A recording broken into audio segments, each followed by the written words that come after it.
The 335-year war.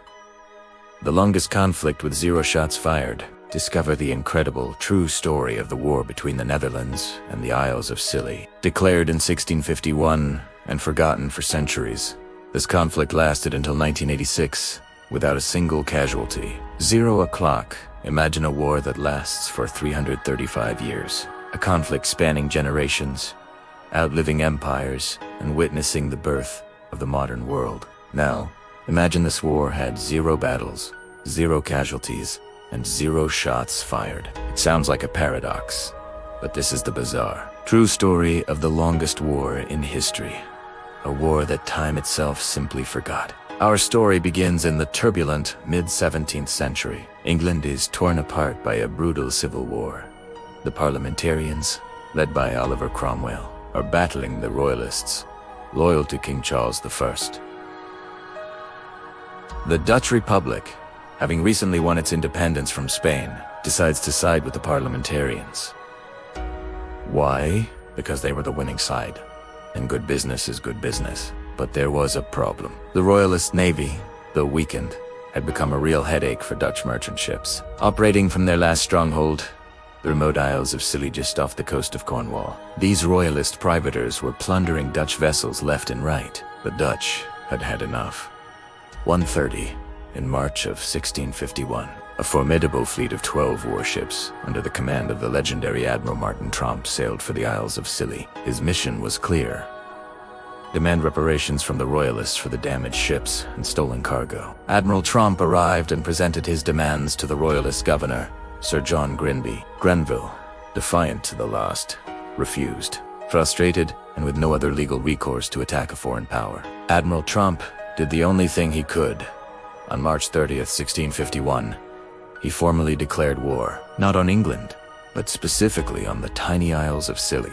It was a strategic, almost surgical declaration of war. With the legal paperwork sorted, the Dutch prepared to attack. But then, something unexpected happened. Just a few weeks later, in June of 1651, a parliamentarian fleet under Admiral Robert Blake arrived. Blake, a far more imposing force than the royalists could handle, quickly negotiated their surrender. The royalist threat was neutralized. The English Civil War on the islands was over. The Dutch, seeing that their problem had essentially been solved for them, packed up and sailed home. And in the whirlwind of political change, with Cromwell's Commonwealth rising and the royalists defeated, everyone forgot. 4:30, the declaration of war, a piece of paper likely filed away in some dusty Dutch archive, was completely overlooked. No one thought to sign a peace treaty because, well, no fighting had ever occurred. The war existed only on paper, a legal ghost floating in the annals of history. For 3 centuries, life went on. The Dutch Republic became the Kingdom of the Netherlands. The English Commonwealth gave way to the restoration of the monarchy. Empires rose and fell. 2 world wars were fought, and all the while, technically, the Netherlands and a tiny cluster of British islands were still at war.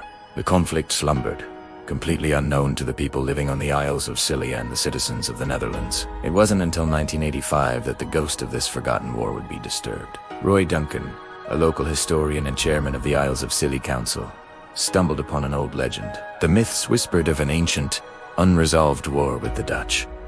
Most people dismissed it as a fanciful folktale, a quirky bit of local lore, but Duncan was intrigued. Could it possibly be true? His curiosity sparked a quest for the truth.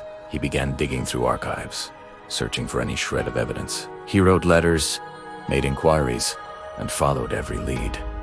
7:30, finally, he decided to go straight to the source. He wrote a letter to the Dutch embassy in London, formally asking if they were, beyond any chance, at war with the Isles of Scilly. The embassy staff were, understandably, baffled, but they took the inquiry seriously.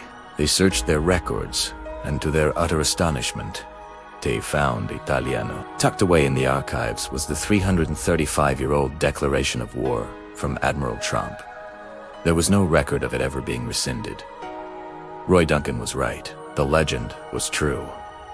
The news caused an immediate sensation. Newspapers and television crews from around the world descended on the tiny islands, The story of the 335-year war was just too good to ignore. The Dutch ambassador to the UK at the time, Jonkje Brain Heidekoop, took the discovery with good humor and diplomatic grace. Recognizing the absurdity of the situation, he traveled to the Isles of Scilly on April 17, 1986. In a ceremony filled with laughter and a sense of shared history, Ambassador Heidekoop officially signed a peace treaty, formally ending the longest and most peaceful war in history. He joked that it must have been harrowing for the islanders to know we could have attacked at any moment. The signing of the treaty wasn't just a historical footnote. It became a celebration of peace and the wonderfully strange quirks of history. It's a powerful reminder that sometimes the most significant events are the ones that never happen. A war without a single drop of blood shed. A conflict forgotten by time itself, only to be rediscovered and ended with a smile and a handshake. It's a testament to the fact that even in the grand, often violent, story of humanity, there's always room for a little bit of absurdity. And perhaps the best kind of war is the one where everyone forgets to fight. Thanks for watching. If you enjoyed this journey into one of history's strangest stories, don't forget to like, subscribe, and hit that notification bell for more incredible tales from the past. See you next time.